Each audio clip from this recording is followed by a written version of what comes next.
yang bernama Jaka Tarub. Jaka Tarub sering berburu di hutan dekat Gunung Keramat. Di gunung itu terdapat sebuah telaga. Tanpa sengaja, ia melihat 7 bidadari sedang mandi di telaga tersebut. Karena terpikat, Jaka Tarub mengambil selendang yang tengah disambilkan milik salah seorang bidadari. Bidadari tersebut tidak bisa menemukan selendang miliknya. Ia ditinggal pergi oleh saudara-saudaranya karena matahari sudah mulai terbenam. Jaka Tarub lalu muncul dan berpura-pura menolong bidadari yang bernama Nawang Wulan. Lalu bidadari itu bersedia ikut pulang ke rumah Jaka Tarub karena hari sudah mulai malam. Pada akhirnya, seiring berjalannya waktu, mereka pun menikah dan mempunyai anak. Pada suatu malam, di tengah tidurnya yang lelap, Jaka Tarub bermimpi mendapat istri seorang bidadari nan cantik jelita dari kayangan.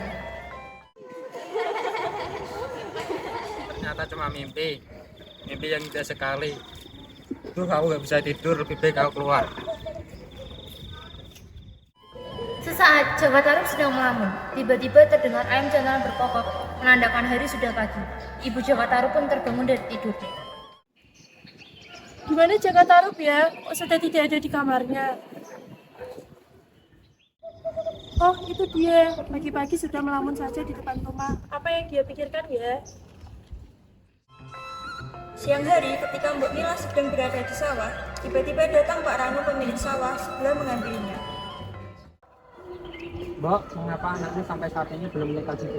Entahlah, mengapa engkau menanyakan hal itu, Wei Ranu? Tidak apa-apa, Mbak. Aku ingin berniat menjodohkan anak dengan Jaka Tarub. Bagaimana menurutmu? Aku setuju Pak Ranu, tapi alangkah baiknya kita bertanya dulu pada kita masing-masing. Baiklah. Hari berganti hari, Mbok Mila belum juga menemukan waktu yang tepat untuk membicarakan rencana perjodohan tersebut. Ia takut Jaka Tarub tersinggung.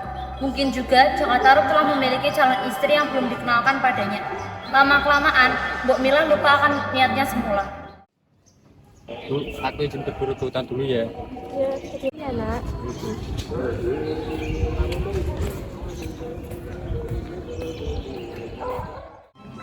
Di kayangan, terdapat 7 bidadari cantik yang sedang meminta izin kepada Raja Ajisaka dan Ratu Sekardewi untuk ke bumi.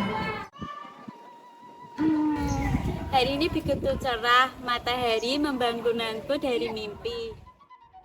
Ini bagus sekali ya, di mana? Hai kakakku. Ya adikku, ada apa? Wah, harum sekali kamu pagi ini. Iya kak, ayo kita ke Telaga Kuning di bumi, aku rindu telaga itu. Wah, ini bagus. Kebetulan kita sudah lama tidak ke Telaga Kuning itu. Iya, pasti sangat menyenangkan.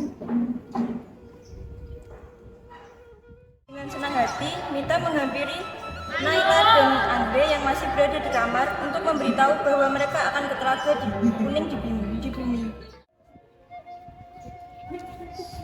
Ih, kalian jorok banget deh, kok belum mandi sih? Memang kita mau kemana? Kita mau ke Telaga Kuning di bumi, kita akan mandi di sana. Wah, aku sudah membayangkan segarnya, pasti rasanya menusuk ke dadaku dan ke ragaku. Ah, kamu ini kebiasaan menghayal tanpa tahu artinya. Kemudian, ketujuh bidadari itu berkumpul dan meminta izin kepada ayah dan ibunya.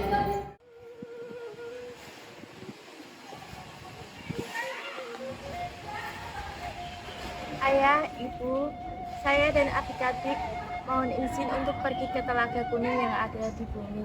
Kami semua rindu mandi di telaga. Baiklah, nak. Tapi kalian harus berjanji untuk kembali ke istana sebelum petang tiba. Iya, ayahanda, kami semua mengerti. Berhati-hatilah ya nak, salinglah menjaga, jangan sampai ada yang terluka. Baik, Bu.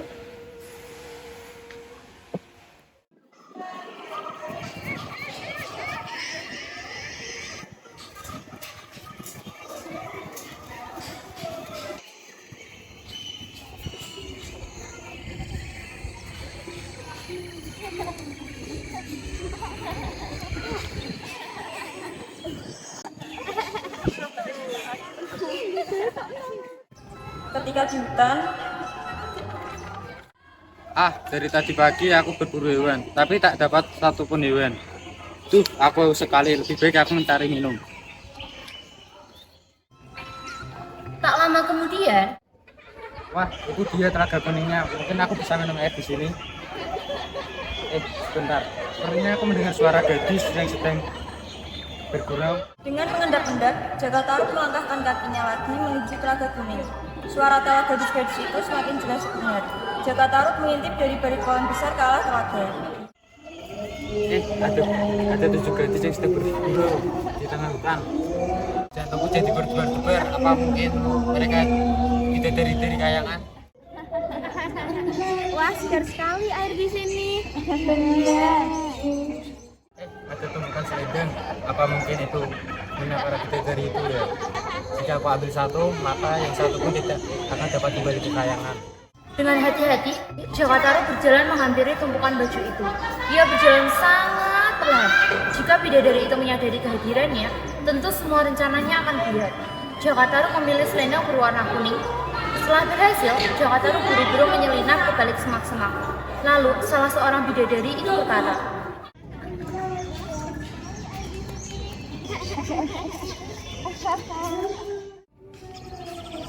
Ayo adik-adik, kita pulang. Hari mulai sore, pasti ayah sudah menunggu kita di istana. Ya baik, sebenarnya kita pulang sekarang sebelum matahari terbenam. Para bidadari itu keluar dari danau dan mengenakan selendang mereka masing-masing.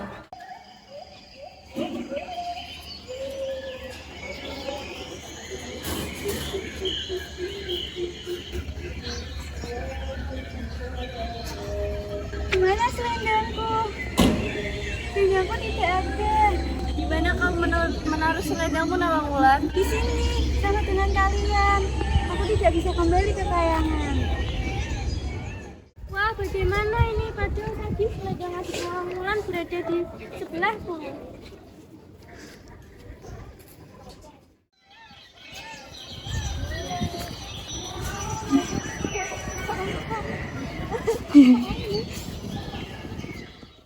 karena Nawangwulan tidak menemukan selendangnya, ia segera masuk kembali ke Telaga Kuning.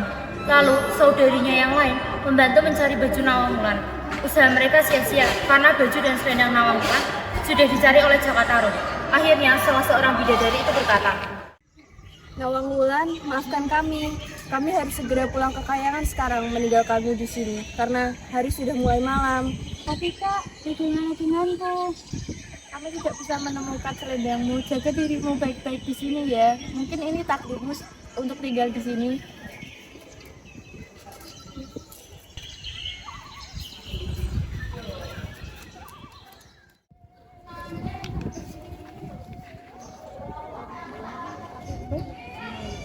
Salam ayahanda, ibunda. Sepertinya ada yang tidak hadir di sini, atau hanya perasaan ibunda saja.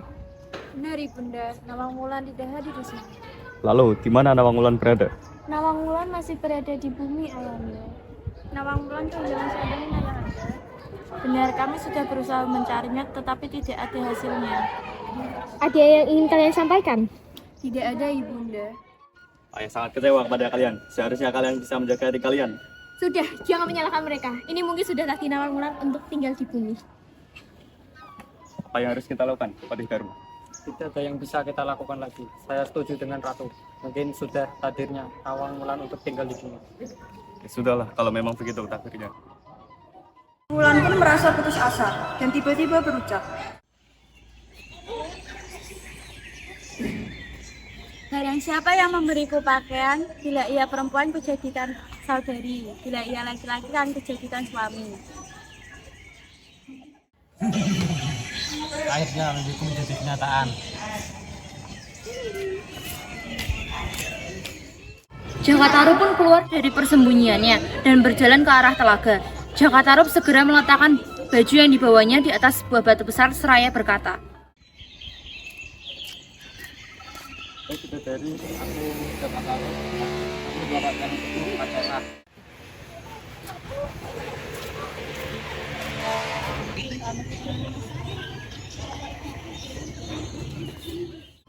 Jaka Tarub meninggalkan Nawangwulan dan menunggu di balik pohon besar tempatnya bersembunyi. Tak lama kemudian Nawangwulan datang menemuinya. Aku Nawangwulan, aku bidadari dari kayangan yang tidak bisa kembali. Karena aku tadi sudah bersumpah, aku akan menerimamu menjadi suamiku. Terima kasih Nawangwulan. Mari kita ke rumah. Baiklah. Hari berganti hari, bulan berganti bulan. Tak terasa, rumah tangga Jaka Tarub dan Nawangwulan telah dikaruniai seorang putri yang diberi nama Nawangsi. Tak seorang pun penduduk desa yang mencurigai siapa sebenarnya Nawang Wulan. Jaka Tarub mengakui istrinya itu sebagai gadis yang berasal dari sebuah desa yang jauh dari kampungnya. Sejak menikah dengan Nawang Wulan, Jaka Tarub pun merasa sangat bahagia dan beruntung. Walau dimasak setiap hari, padi telubung tidak habis. Bahkan setiap hari, padi telubung semakin meninggi. Udah, lebih baik kau tolongin saja. Baik istriku. Keesokan harinya, seperti biasa, pagi itu Nawang Wulan ke lumbung yang terletak di halaman belakang untuk mengambil padi. Ketika sedang menarik batang-batang padi yang tersisa sedikit itu, Nawang Wulan merasa tangannya memegang sesuatu yang lembut. Karena penasaran, Nawang Wulan terus menarik benda itu.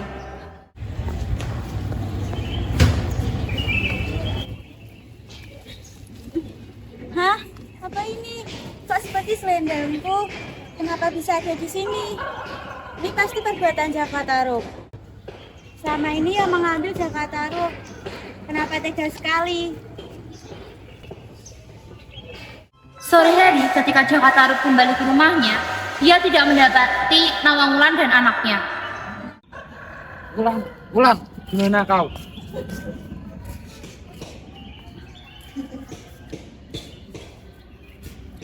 Cari Nawang Wulan dan Nawangsi sampai saat ini pun belum kutemukan. Tiba-tiba Jaka Tarub yang sedang berdiri di halaman rumah melihat sesuatu melayang menuju ke arahnya. Dia mengamatinya sesaat. Jaka Tarub pun terpana. Beberapa saat kemudian ia mengenali ternyata Wulan, kau dari mana saja? Kau memakai baju bidadari itu, Wulan. Kau sangat cantik. Kenapa kau tega sekali? Maafkan aku, Nawang Wulan. Nawang Wulan pun menghampiri Jaka Tarub sambil menyerahkan anaknya yang sedang digandeng kepada Jaka Tarub. Anak kecil itu pun hanya terdiam melihat orang tuanya. Maafkan aku, Nawang Wulan. Aku memang salah. Tolong jangan tinggalkan aku. Tidak bisa Jaka. Tempatku sesungguhnya bukan di sini. Aku harus kembali ke Kayangan. Kau harus mengasuh Nawangsi sendiri. Mulai sekarang kita bukan suami istri dan jaga anak kita dengan baik.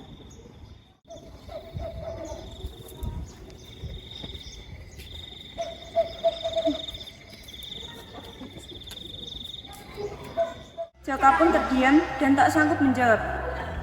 Nawang Wulan pun dapat merasakan betapa Jaka Tarub tidak berdaya di hadapannya. Ibu, jangan tinggalkan aku, Bu. Maafkan ibu ya, Nak. Betapapun salahmu padaku, Nisa tetaplah anak kita. Apakah ibu akan kembali? Tidak, anakku. Kenapa, Bu? Rumah ibu bukan di sini. Bagaimana jika aku dan Nawangsi merindukanmu? Tenanglah aku dengan melihat bulan. Aku akan menghiburmu di atas sana. Nawang Wulan pun kembali ke Kayangan, meninggalkan Jaka Tarub dan anaknya.